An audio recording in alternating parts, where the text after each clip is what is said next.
Hi, this is Otta Weiss. I am the president of OCIM Ministries, and today I am so excited because we're tuning in to another podcast that's directed and geared toward women issues. So I have an audience of women that are surrounded around the table with me, and my circle of women that is very, very, very skilled and learned, and they are eager to share their testimonies and answer some of the questions that we're going to be asking today to kind of highlight some issues that women faces in their life and to bring about some profound statements that would be an encouragement to women all over America. So we're going to go ahead and go right into some of the topics that we're going to discuss. But before I go any further, I just want to kind of highlight some things. We as women, we suffer so many things and we go through a lot of identity crisis. We go through emotional instability from a wounded heart. Some of us have experienced childhood trauma, bad marriages, bad relationship, and some of us seem like we're still in wait for God to bless us with a godly mate. So there's in women in entrepreneurship, women in leadership, pastors' wives, frontline women. It's a lot of things that we come up against as women. So God gave me that the 2020 woman will not be silent. So for the next 3 months, we're going to make sure that our voice is heard, putting a cap on the things that God has said, and God has shown Himself this year in 2020, where women have really excelled and basically came out of the cave. So I'm excited once again about this podcast unveiling some things before America. So, in my questions that I wanted to ask the ladies that are here, there's a young lady that's sitting here that is raising a son as a single mom. And I want to have a conversation with her about how she feel in raising her son as a single mom, because of a lot of women are faced with that, and it brought about a dysfunction. So, Destiny, how do you feel about raising your son Ashton right currently now as a single mom? Right now, with everything going on in the world, I'm trying to be confident in my parenting skills.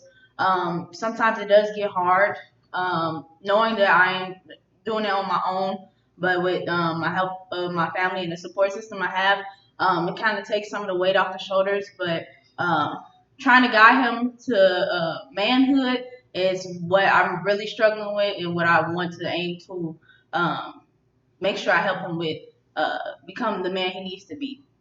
The next question I want to ask you, it sounds very good. It sounds like you're going in the right direction with raising your son.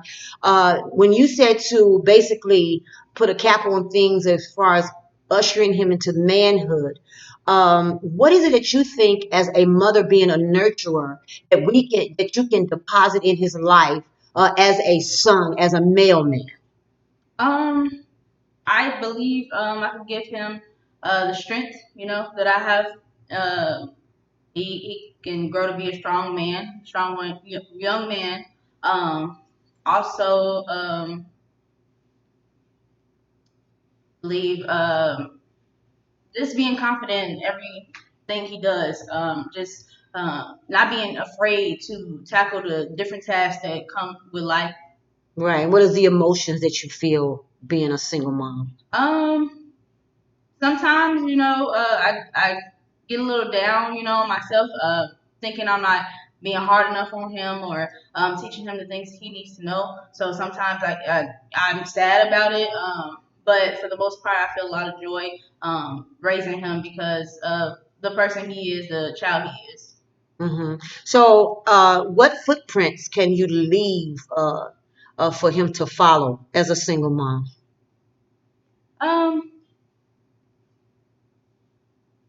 Um, just like not to be afraid to go out and conquer things. Just to create your own path and not follow the crowd. Definitely That's those. great. Any of the other you ladies want to be able to add to Destiny say so about raising her son as a single mother currently? Sure thing. I think it's important for people to understand that um, as women raising boys, we are always told, and women are always told that they can't raise a man. But I think people discount what women have in them to give to their children. We can be who we are. As a woman, we don't have to try to be a man to raise boys, but we can nurture them with the womanly instincts that we have. We can teach them how to love. We can give them our love and show them how they should love women because of the nurturing and the caring and what we provide as women. We can give that to them, and surround ourselves with positive role models and male figures for them to also be able to see men doing well. I think that people don't give women enough credit that are raising children alone, but God will equip us whatever that we need, and that if we use what we have and our God-given ability to nurture and to love on them, then we can help to steer them in the right direction in a lot of ways and give them a lot of what the men today are missing.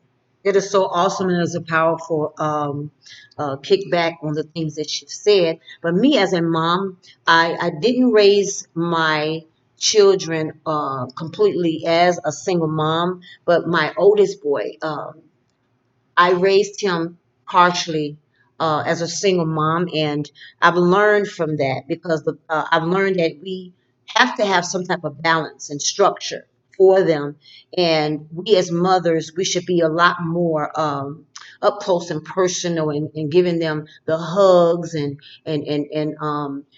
I wasn't that woman to give them hugs and to be there emotionally. So I've learned from that. But what I've done is I bagged up to come back forward. Things that I didn't do when they were younger, I do it now because I'm still living. So I want women to understand that whatever you didn't do and you still have breath in your body, you still have the opportunity to be able to catch up to it and to make sure what they were void of and what the child was deficit of, what your son was deficit of, or even your daughter, that you have the opportunity to make sure that they get what they didn't get in those days so they can become whole men and whole women as they mature.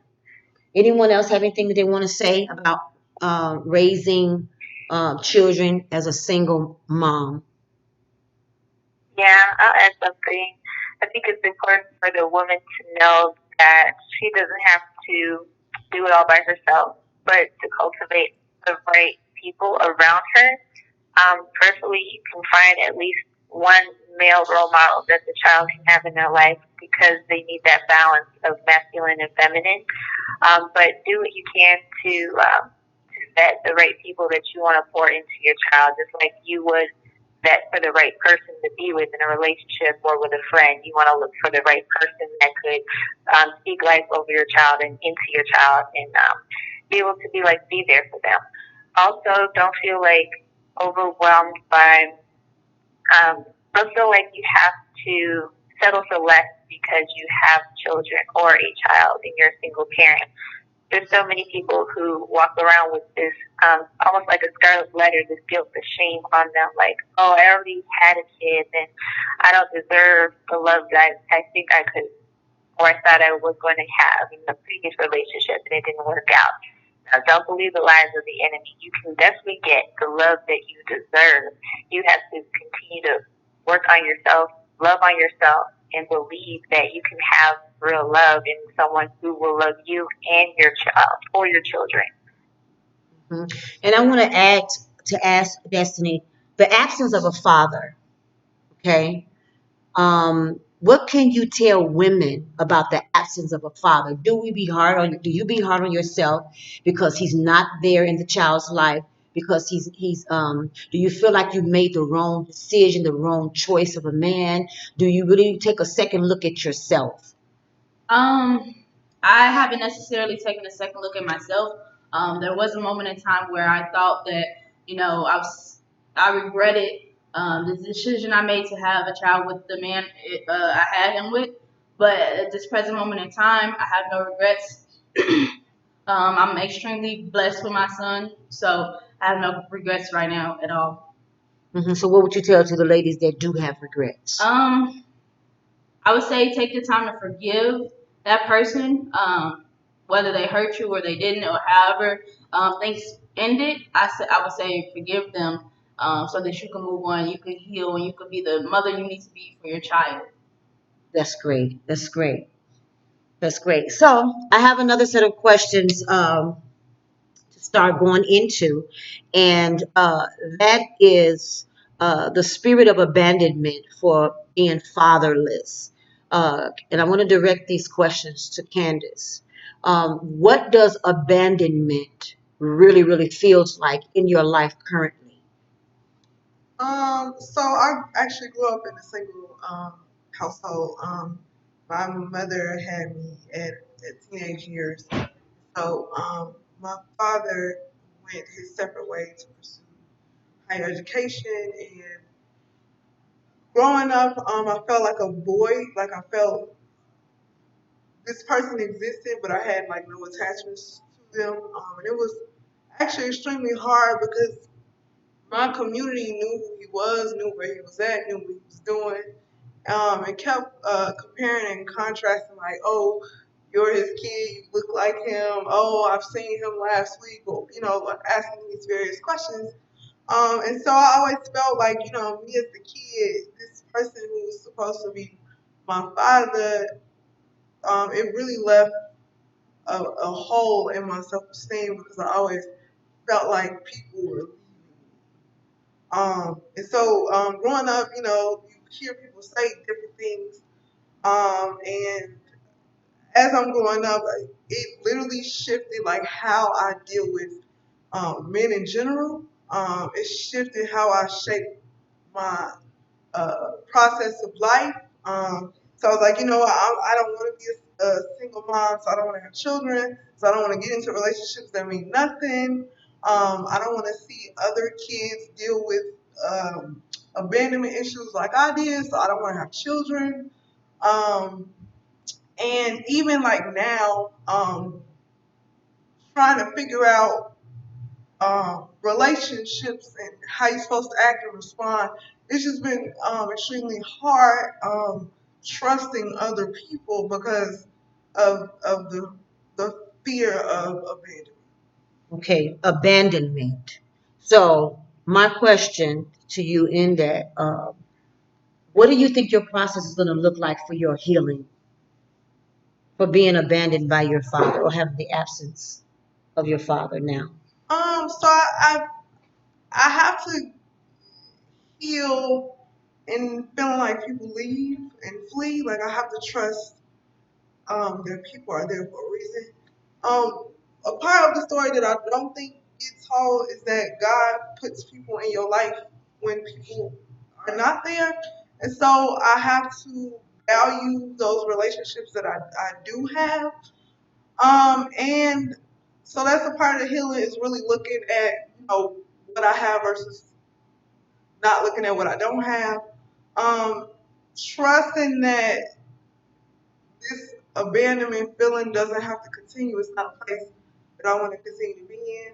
And know that I don't have to repeat the same cycle Right, again, and to support other people who experience the same things as well. right. And what I want to add to this, to you ladies that's listening to this podcast, if there's an absence of your father and you've been abandoned by your father, the first place where you have to start at with going through the healing process is knowing what the Bible says. He said, if your mother or father forsake you, he'll take you up. So God is Abba. He's your father. So you have to develop a relationship with God, even though God is a spirit. But you still can have that comfort and that love in knowing that God is going to be that comforter for you. He's going to be that friend for you. He's going to be that father. That's why you have to study the word of God to understand the attributes of God and who you're serving and who you're trusting in. And I want to say to all women that are listening to this podcast, what comes with that territory of abandonment is insecurity. And with insecurity is the root. And I always say that there is a root to every problem that needs to be severed at the root. That's why you got to start making it a practice of feeling secure in yourself and do whatever is necessary to become a woman that is whole. Now, I want to direct some questions to Denise because she's experienced some abandonment for the absence of her father. And I want to ask Denise, What is it that you can add in encouraging women's hearts about abandonment that you know that you were delivered from? Well, one thing that I can say is that for any woman who has experienced that is if your father is still alive, if you can, try and reach out and have a conversation with him because that's what helped me.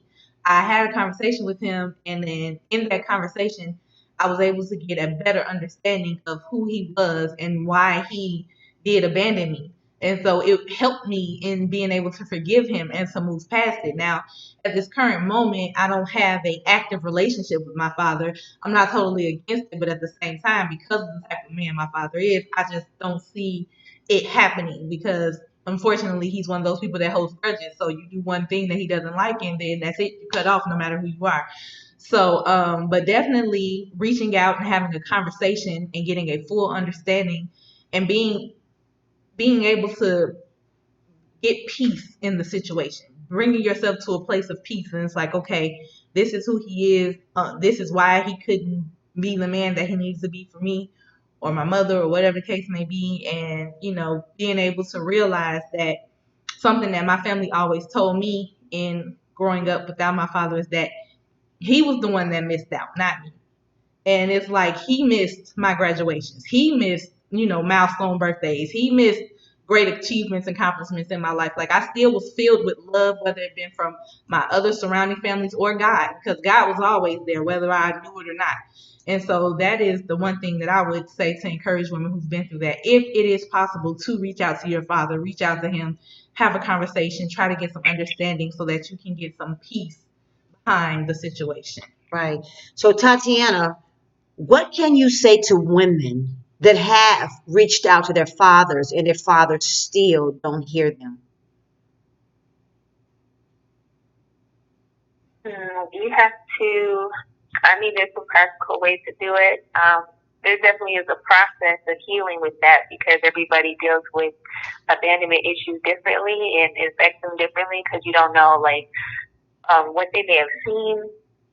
So think about um, just be okay with be okay with those feelings. Like it's okay to own up those feelings. Like I feel sad after all these years still. Like admit that. Like it's okay to admit that. Write it out. Write out a letter to your father or an email. And you don't have to necessarily send it out. You could pray about it. Definitely like in that process of healing from a response you don't think you're ever going to get or an apology you don't think you're ever going to get. You have to be willing to let go and let God, like for real, and just be like, God, I don't know what this is going to look like, but I want to forgive my father, I want to forgive my dad for not being there or X, Y, Z. I had abandonment issues from my dad because emotionally I felt like he wasn't there for me. I had to come to the conclusion that, there's just some things that I'm not going to be able to talk to him about or, just be in that relationship that I thought I would with my father. And don't take it all as it's your fault. So just embrace the process and do what is necessary to forgive, to let go. You may still hold on, have some hurt there, but it is a process. So just let it work through. Right. The insecurity in that, Alicia, can you speak to that to women that really have a deep root of insecurity and low self esteem as a result of being abandoned by their father? Most definitely, it is a big part of the problem that abandonment brings on this false sense of rejection.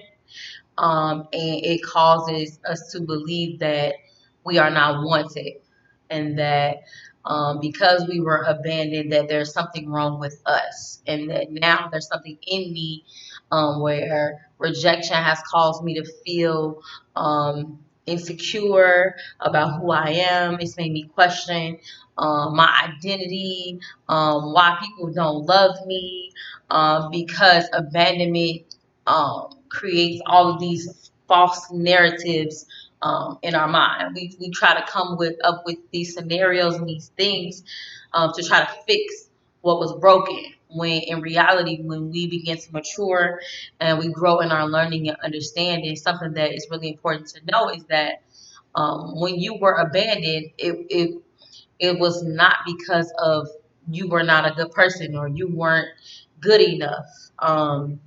We have to fall out of agreement with the mentality that somehow this was my fault and I have to fix it. Insecurity unfortunately plays um, a really bad part in saying that um, now I need to try to make up for this, and you can get into Right. people pleasing and trying to make people love you and stay around, and you don't feel good enough when people leave you. And we counterattack that by understanding that the abandonment did not mean that I was not good enough. Right. So you can't be hard on yourself because of what the mistake your father made. And that's sometimes we revert back to that because that's what the enemy suggests. So I want to discuss with you ladies. We got two, three more topics, and then we're done with this podcast until next time. Women are appearing in this season of life of becoming desperate because they want to be loved. They want to be wed. They want to say that they have a boo. They want to say that they have a boyfriend. So, what is it that we can speak to women about choosing the wrong man? What's the necessary step that they should take in their wait process to make sure that they don't make the wrong choice? Who wants to start? Well, I'll say definitely dealing with your own personal trauma. Like whatever, like your abandonment issues, whether it be from your father, your mother, whatever you dealt with in your childhood, any other past relationships, because that's a thing that all women, even all of us, have carried past hurts and things into new relationships, and that causes problems. And then now you got added issues that you can, and it just keeps on going. And we have to learn how to attack our personal traumas and heal ourselves before we try and get into a relationship with another person, because that's what causes, us to just pick anybody. Like when we don't heal from whatever it is we're dealing with, and we don't really truly learn to love ourselves and be whole by ourselves, then that's what makes us just be out here like, oh, it's cuffing season, so I need to get cuffed or cuff somebody so that way I can, be in the pictures on Instagram all cute, coupled up or whatever. But that's not, something necessarily that we need to focus on. We need to focus on healing from within and loving ourselves and trying to figure out what those traumas were, because sometimes we don't even really know. Sometimes you really need to sit down and have a conversation with yourself and dig deep and figure out why is it that all of my relationships have kept going bad? What is that constant that kept happening in every relationship that made it go wrong, so that way I can fix it and heal it within myself and I don't take it into the next relationship. We attract our kind. Who want to speak to that? That's why it's so important for us to, like Janice said, get healed and delivered from what you experienced from the pain of the past. Because a lot of women attract your kind. And I always say that because it is so true. If you're dealing with a low self-esteem issue, insecurities, you don't feel beautiful, you're going to attract a man that's insecure, low self-esteem. He don't feel like he's handsome. So then you attracting him and you are both at the same problems, and there's no strength to be able to provide for the next one because weakness is with weakness when it's supposed to be strength. And if there's a weakness, the strength will overshadow the weakness. That's why it's so important for us to pause as women and begin to just clean out our hearts and forgive our past and confront the pains of your past, so you begin to draw the positivity to you, draw the right man to you, and make sure that you're praying the right prayers to God. And as you setting the stage spiritually for God to begin to release the right man to you.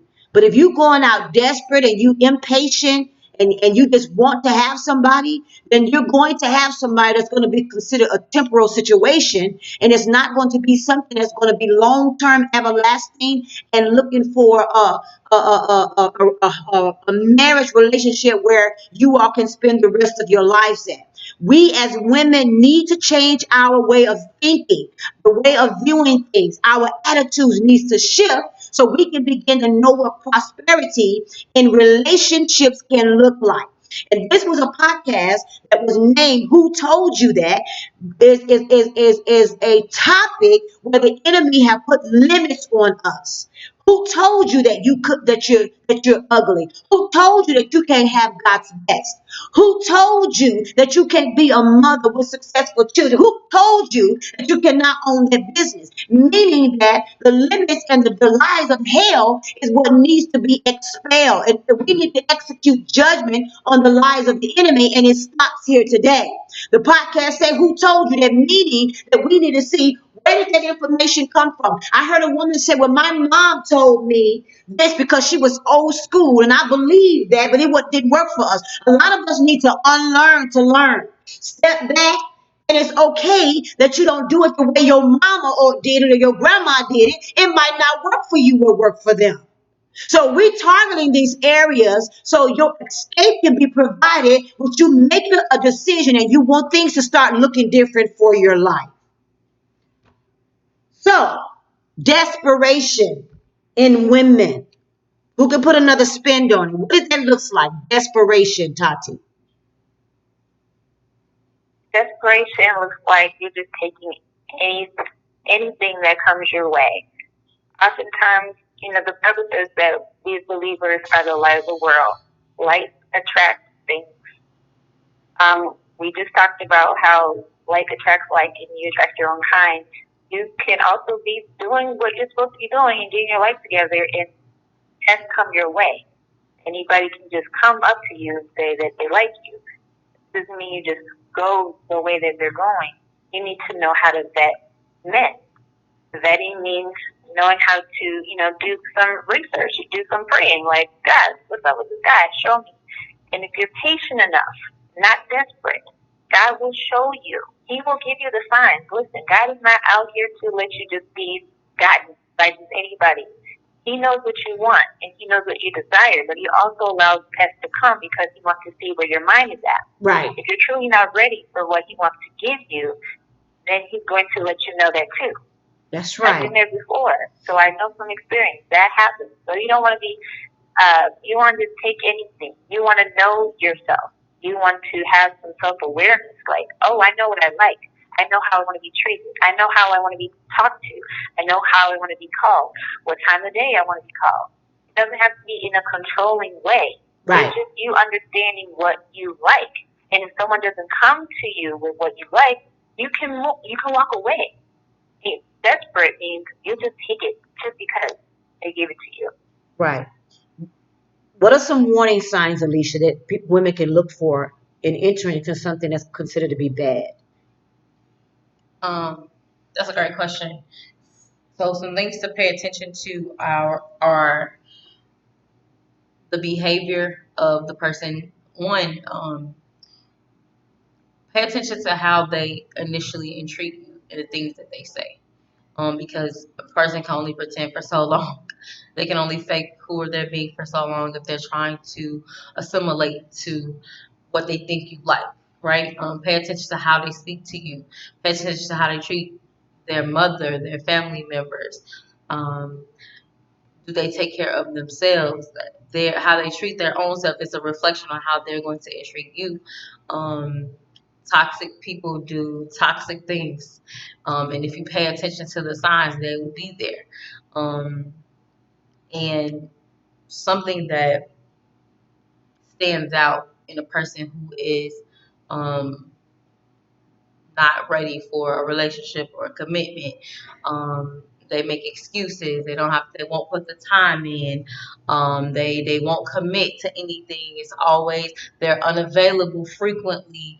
Pay attention to those things. And a person that's interested, they will pursue. A man that's interested, he will pursue. And if you find yourself always being the one going after them, always the one calling, always the one texting, always the one showing initiative, then that is a situation that you should probably walk away. Right. When a woman feels lonely and she feels all alone and by herself, what would you say to her, Destiny? I would tell her that even though she feels lonely, she's not alone. She has a Father in heaven who's always around, always near, and who's always listening. And even if she feels alone, still look at the people and seek out those people that are around you, that are actually in your life, your friends, your family members, your parents, if you still have them. Just seek out somebody and explain to them what's going on, that you're lonely, that you need company, just whatever you need, to get through the loneliness. Make sure you seek it and pray about it as well. A woman that has no identity, absolutely have no identity. She's a copycat. Everything that she sees someone else does, she copies it because she doesn't know who she is. Candace, if she come to you today and she needs to for you to minister to that in her inside of her so she can get some escape from this having no identity, what would you say to her? I would say that when you feel like when you feel like you don't have identity, you really have to take the time to spend with yourself to discover what it is you like, to discover, who you are and your personality, to discover like what attracts you to different things, to go out and explore the world, get involved in different things, take challenge yourself to try new things, work on your outer appearance, like make yourself wear your favorite outfit or switch up your hair and just do little things for self-care, um, and pray. Sometimes we need to spend a long time with God and pray about who it is we are, what God's plan is for our life, and just discover, what our personality type is, and build confidence in that way. Right. Women that don't know how to be friendly, to show themselves friendly. They don't have friends as girls, and they say, "I'd rather hang out with men instead of women." That's a problem for me because that's a trick of the enemy. We as women can get along with the next woman. And if you have a problem with being friends to a woman and saying they always messy, then maybe we need to look at ourselves. Are you messy? If you say, "Oh, I don't want to be around them because they this and they that," and you always get a label for it, a name for it, there's something wrong with you. I don't agree with that women cannot get along. It starts in this moment that we got to understand that when you looking in the mirror at yourself, you looking at another woman because we are every woman.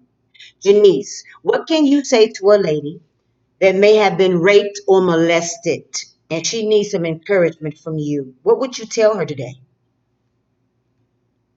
Um, I would definitely tell her to definitely seek God, seek God, seek God. Get in the face of God. Really, truly pray for healing and deliverance from that situation, from no matter how it came about, whether it was a random stranger, someone they knew, whether they were molested from, a young child by a relative, whatever the case may be.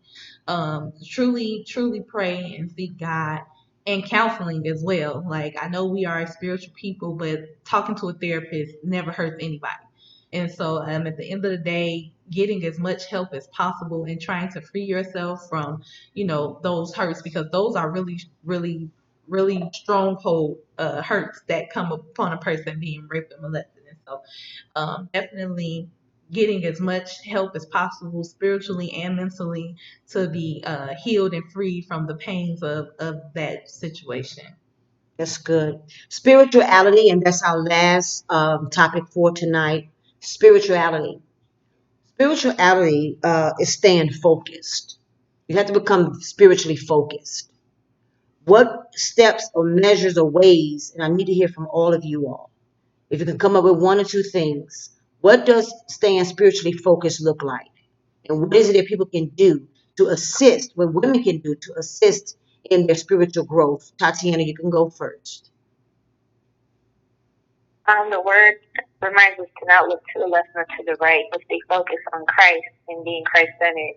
He knows us well enough that we're human. We're gonna have our flaws. We're gonna have our moments where we don't are always focused. But remembering that you just gotta choose God every day.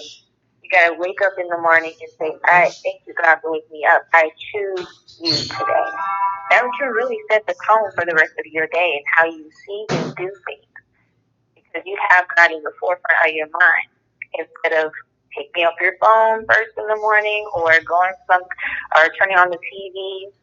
Just when you wake up, like, just think about God's goodness to you, and that can really change your attitude. That can change your perspective instead of doing what you may have done before that ended up turning into a negative day or something. Yeah, that's good. Alicia.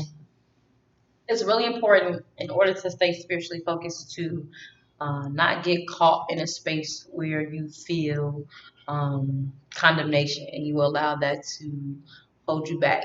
When you're trying to stay spiritually focused, if you make a mistake, you feel like, oh, I can't talk to God, I can't pray, I can't, read my Bible. You have to understand the love of God and who God is, and that when we get an understanding of what the love of God really looks like, staying spiritually focused becomes so much easier because we realize that it's connected to our relationship with God. It's connected to staying in communication with God. And if God was the God that anytime that we made a mistake or stepped out of line, that he turned his head and he didn't want to talk to us, or he didn't, or if he was petty like we are, then we wouldn't be able to build upon that relationship. Understanding who God really is a big part of spirituality.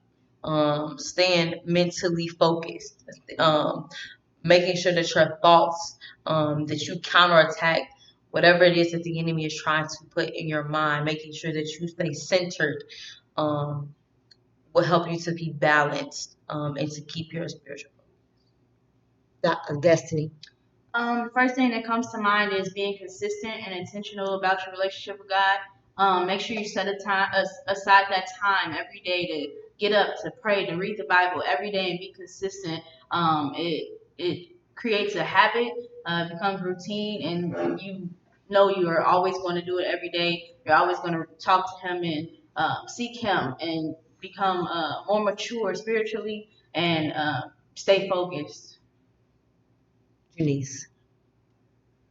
Yes, I definitely agree with everything that they have said. The ladies have said.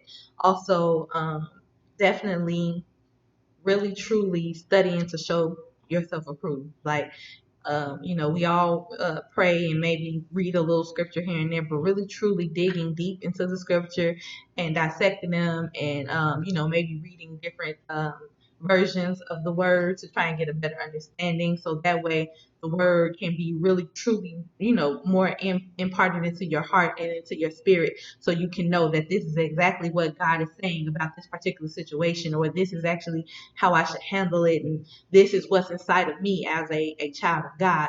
And so having that really truly diving into the word and digesting it fully is a great way to have a good level of spirituality and having a good um, spirit level and understanding of your relationship with God. Great. Candace. I agree with everything everybody else said as well, but I would just add that worshiping and showing God that you love Him is extremely important, and just being grateful for the relationship and the path of life and just everything that has happened. I think is important in building your spirituality, and realizing that you just play a small part in the plan and that things are bigger than you. I think is also important. So I would just reiterate, just worshiping God and loving Him. That is right. And saying that you're a Christian does not define spirituality. Your intimacy and your relationship with God is what defines spirituality.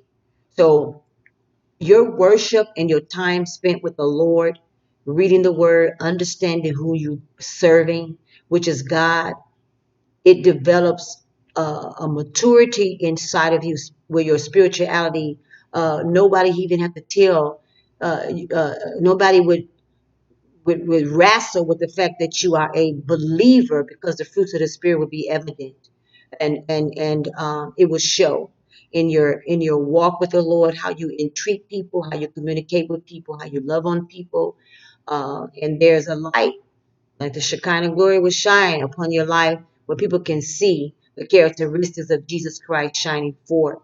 This was a very good podcast. Unveiling Self is the highlight of the podcast uh, shaping. But today, who told you that?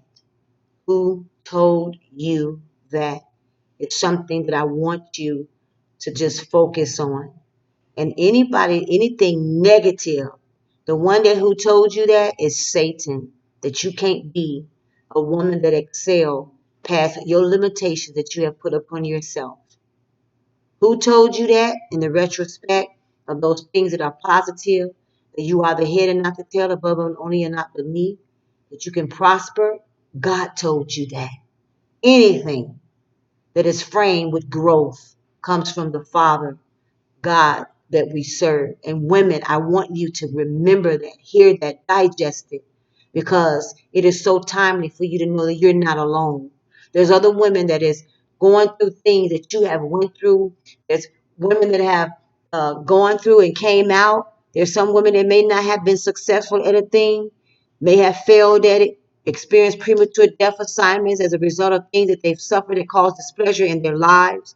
But if you still have breath in your body, you have the opportunity for you to come out of that bondage and come out of that cave and come out of hiding and be your true self. All these filters that y'all put on Facebook, making yourself look like you're not, that stuff is attached to an identity that God does not want you to develop. Some things that we need to take note of. You could do it every now and then for fun, but my God, all the time, and there's no balance in it. We need to search that thing out. I love you all. Until next time, Unveiling Self. We'll come back at another time.